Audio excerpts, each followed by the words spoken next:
प्रिय विद्यार्थियों, BA first year Hindi साहित्य सेकंड पेपर में मैं आपका स्वागत करता हूं। मैं अरविंद सिंह चौहान, हिंदी विज्ञता, एसपी कॉलेज फालना। इससे पूर्व की क्लासों में हमने पाठ्यक्रम, पेपर के पैटर्न, यूनिट कौन से नंबर की कितनी है, कुल 5 यूनिट है, किसमें कौन सा सिलेबस है, उसके बारे में बात की थी। फिर हमने यूनिट फर्स्ट प्रारंभ की थी जो संबंधित है गबन उपन्यास। ये उपन्यास मुंशी प्रेमचंद द्वारा लिखा गया और 52 अंकों का है। इसके अंदर 232 पृष्ठ के आसपास का उपन्यास रहा है। हम जब गबन की बात करते हैं या यूनिट फर्स्ट की बात करते हैं तो हमें यह ध्यान रखना जरूरी है कि मेन एग्जाम में गबन के अंदर से भाग अ, भाग ब और भाग स तीनों पूछे जाएंगे। और गबन इतना महत्वपूर्ण उपन्यास साबित हो गया बीए फर्स्ट ईयर में कि ये 100 में से 40 नंबर का है। यूनिट एक ही है, पूरा पाठ्यक्रम 5 यूनिट में है। गबन उपन्यास पहले यूनिट का है, लेकिन 100 में से 40 नंबर के आसपास मेन एग्जाम में गबन उपन्यास के बारे में पूछा जाता है। उपन्यास का परिचय प्राप्त करने से पहले हम उपन्यासकार का परिचय लेते हैं, लेखक का परिचय। आखिर ये उपन्यास किसने लिखा? मुंशी प्रेमचंद हालांकि किसी परिचय के मोहताज नहीं है। हिंदी का प्रत्येक विद्यार्थी, प्रत्येक अध्यापक इनके बारे में जानता है। इनका परिचय देना सूर्य को दीपक दिखाने के समान है।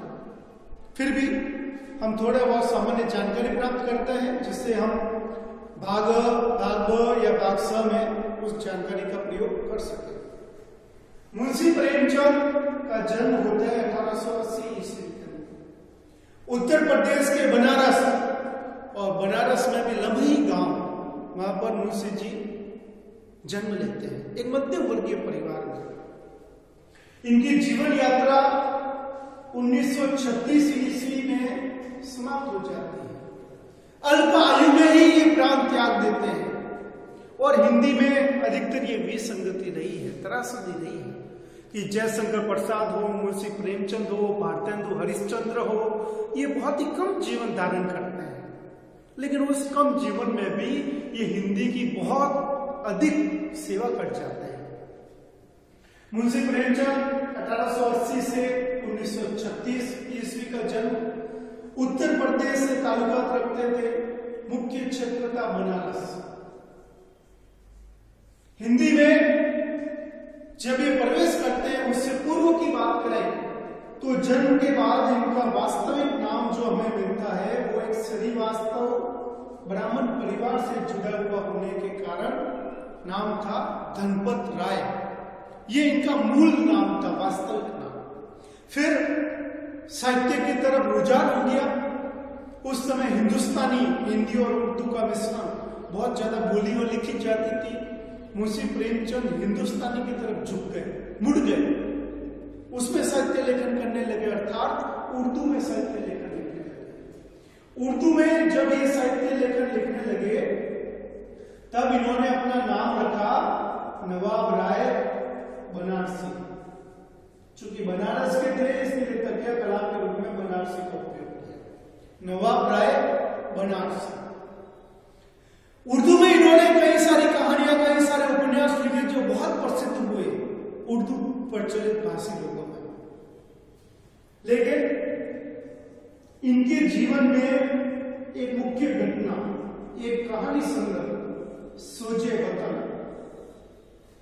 ये एक टर्निंग पॉइंट होता है इनके जीवन में। सोजे वतन, सोजे वतन प्रेमचंद की राष्ट्रीयता, देश प्रेम, भारत के प्रति लगाव को उजागर करता है। इसमें देश प्रेम की भावना कूट कूट कर भरी गई थी।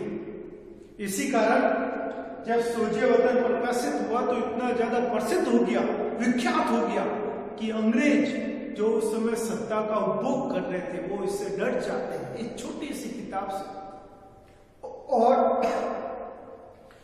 बुक स्टॉलों पर, प्रेस में जहां पर किताबें छपती है वहां से पढ़तियों को इस किताब को इकट्ठा करके जलाने का काम करता है।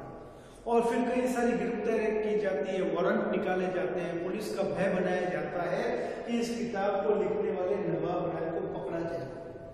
प्रेमचंद साहित्य में सेवा करना चाहते थे, इसी कारण वो उर्दू छोड़कर हिंदी में आ जाते हैं और नवाब राय नाम छोड़कर अपना नाम रखते हैं प्रेमचंद।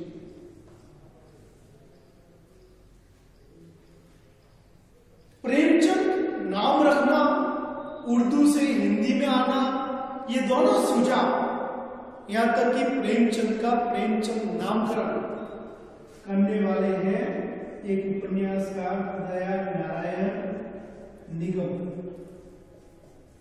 दया नारायण जी प्रेमचंद को उर्दू छोड़ के हिंदी में लाते हैं और उनका नाम भी बदलवा देते हैं कि अंग्रेज इनका पीछा करना छोड़ते हैं। नवाब राय नाम इतना प्रसिद्ध हो गया था कि प्रेमचंद को मजबूर होना पड़ा उसे छोड़ने के लिए। ये एक सामान्य परिचय है जो भाग ब में पूछा जाता है, या भाग ब की व्याख्या करते समय आप उपन्यासकार का परिचय रूप में इसे लिपिबद्ध करते हैं, या फिर भाग स में जब 15-15 नंबर के 2 बड़े क्वेश्चन आपको देखने को मिलेंगे तब आप शुरुआत करेंगे उपन्यासकार का परिचय, उनके उपन्यासों के नाम, फिर गबन उपन्यास का परिचय, फिर आंसू के रूप में। ये प्रस्तावना गिनी जाती है। प्रेमचंद का व्यक्तित्व इतना विराट रहा कि एक तरफ ये हिंदी में उपन्यास सम्राट कहे गए, ये भी बंगाल के शरद चंद्र ने इनको उपाधि दी थी। इनकी लिखी हुई कहानियां इतनी प्रसिद्ध हुई, मानसरोवर 8 भागों में और 300 कहानियों के आसपास कहानियां, इसके लिए इनको कथा सम्राट कहा गया। लेकिन उपन्यास और कहानी के अलावा प्रेमचंद एक बहुत ही प्रसिद्ध संपादक रहे और हंस जैसी पत्रिका का प्रारंभ इन्होंने किया। ये बहुत ही तीव्र आलोचक भी रहे, मनोविश्लेषणवाद में इन्होंने काफी प्रयोग किए। ये विचारात्मक निबंध लिखने के लिए प्रसिद्ध रहे, निबंधकार के रूप में। साथ में समाज सेवक, अलग अलग साहित्यिक संस्थाओं की स्थापना की, कई अधिवेशनों की अध्यक्षता प्रेमचंद ने की। मुख्यतः आप प्रेमचंद का वास्तविक नाम याद रखें, उर्दू में किस नाम से लिखते थे, कौन सा कहानी संग्रह अंग्रेजों द्वारा जब्त किया गया, हिंदी में जब आए प्रेमचंद नाम इन्होंने धारण किया तो वो नाम किसने लिखा, और प्रेमचंद के व्यक्तित्व के कौन कौन से बहुआयाम थे, उनके व्यक्तित्व की क्या क्या विशेषताएं थी, वो भी आपको याद करना जरूरी है। अब हम आते हैं प्रेमचंद द्वारा लिखित मुख्य उपन्यासों पर। प्रेमचंद का जो प्रसिद्ध और प्रमुख उपन्यास रहा है वो तो है गोदान, लेकिन इनका जो पहला उपन्यास रहा हिंदी में वो है प्रेमा, 2 सखियों का विवाह, जो 1907 में प्रकाशित हुआ। ये इनका पहला उपन्यास है। लेकिन इनका दूसरा उपन्यास सेवा सदन, ये उपन्यास प्रेमा की तुलना में बहुत अधिक ब्रॉड था, मैच्योर उपन्यास था, जो उपन्यास के सभी तत्वों पे खरा उतरता है। ये प्रेमचंद का प्रथम ब्रॉड उपन्यास माना जाता है। फिर वरदान आया 1921 में, प्रेमाश्रम आया 22 में, रंगभूमि जो इनका बहुत ही बड़ा और प्रसिद्ध उपन्यास रहा, ग्रामीण परिवेश को लेकर गांधीवादी भावना का चित्रण करते थे, 1925 का, कायाकल्प 1926 का और निर्मला 1927 का। इनमें रंगभूमि में ग्रामीण चेतना देखने को मिलती है, सेवा सदन निर्मला कायाकल्प में नारी चेतना देखने को मिलती है, और इन्हीं का गांधी चेतना का, ग्रामीण चेतना का और नारी चेतना का बड़ा रूप हमें देखने को मिलता है गबन उपन्यास में, जो हमारे पाठ्यक्रम में है। और ये इतना ज्यादा प्रसिद्ध उपन्यास है कि जयनारायण विश्वविद्यालय जोधपुर के द्वारा कई वर्षों से बीए के सिलेबस में रखा गया है। अलग अलग यूनिवर्सिटियों में इसको पढ़ाया जाता है। फिर इनका एक उपन्यास आता है कर्मभूमि, जो 1933 का है, और फिर हिंदी का बहुत बड़ा उपन्यास कृषक जीवन का महाकाव्य कहे जाने वाला उपन्यास गोदान आता है 1936 में। और जैसा कि आप अभी देख चुके हैं, प्रेमचंद का जन्म 1880 का है और मृत्यु 1936 की है, तो उस हिसाब से देखें तो ये मृत्यु से कुछ समय पहले ही लिखा गया उपन्यास है, जो प्रेमचंद का अंतिम उपन्यास माना जाता है। फिर एक उपन्यास ऐसा रहा प्रेमचंद का जो ये पूरा नहीं कर पाया, वो अधूरा उपन्यास कहा जाता है, जो इनकी मृत्यु के उपरांत इनके पुत्र ने पूरा किया, वो भी हिंदी के बड़े प्रकांड विद्वान है इनके पुत्र। वो उपन्यास कहलाता है मंगलसूत्र। अब देखिए भाग अ में क्वेश्चन कैसे पूछा जाता है कि प्रेमचंद का पहला उपन्यास प्रेमा, प्रेमचंद का प्रथम प्रौढ़ उपन्यास सेवा सदन, प्रेमचंद द्वारा प्रकाशित 4 उपन्यासों के नाम रंगभूमि, कर्मभूमि, निर्मला, वरदान, कायाकल्प, 4 उपन्यास, उनका प्रकाशन वर्ष भी आपको याद रखना है। गबन उपन्यास कब प्रकाशित हुआ? 1931 में।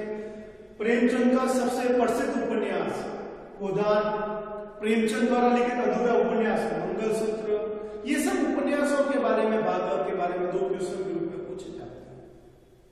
फिर बात करते हैं कि प्रेमचंद ने इतने उपन्यास लिखे 12 के तकरीबन, लेकिन इनकी शैली क्या रही, लिखने का तरीका क्या रहा? तो प्रेमचंद की शैली पढ़ने से पहले हम जान लेंगे प्रेमचंद की शैली 3 रूपों की, आदर्श यथार्थ, आदर्श उन्मुख यथार्थ। प्रेमचंद की जो प्रथम शैली है आदर्शवादी, उसमें क्या होता है कि समाज ऐसा है लेकिन इसको ऐसा होना चाहिए। व्यक्ति में आदर्श गुणों की स्थापना, मानवता की पराकाष्ठा तक लेके जाना, समाज को ऐसा होना चाहिए आदर्श, समाज ऐसा है यथा, समाज की वास्तविकता का चित्रण करना यथा। लेकिन समाज ऐसा है लेकिन इसको ऐसा होना चाहिए, दोनों का मिश्रण आदर्श की ओर ले जाने वाला यथार्थवाद। ये प्रेमचंद की बहुत ही प्रसिद्ध शैली रही, जिसमें वो आदर्श को स्थापित करते हैं और समाज को उस आदर्श की तरफ ले जाने का कार्य करते हैं। आदर्श यथार्थ, आदर्श उन्मुख यथार्थ। ये है मुंशी प्रेमचंद का संक्षिप्त परिचय, जो आप भाग अ, भाग ब और भाग स में उपयोग में लेंगे।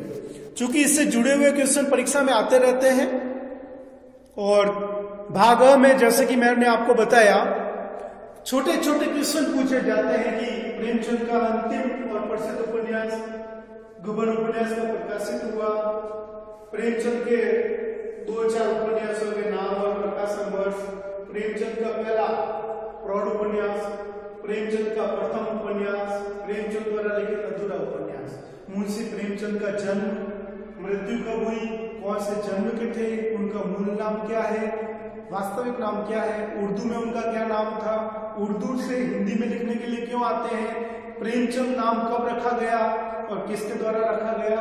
ये सब चीजें आपके भाग अ में काम आएगी, साथ में भाग ब में भी काम आएगी, उपन्यासकार का परिचय। फिर भाग स में जब बड़े क्वेश्चन लिखेंगे उस समय भी आपकी ये चीजें काम आएगी। फिलहाल के लिए इतना ही, अगली क्लास में मिलते हैं, तब तक के लिए धन्यवाद।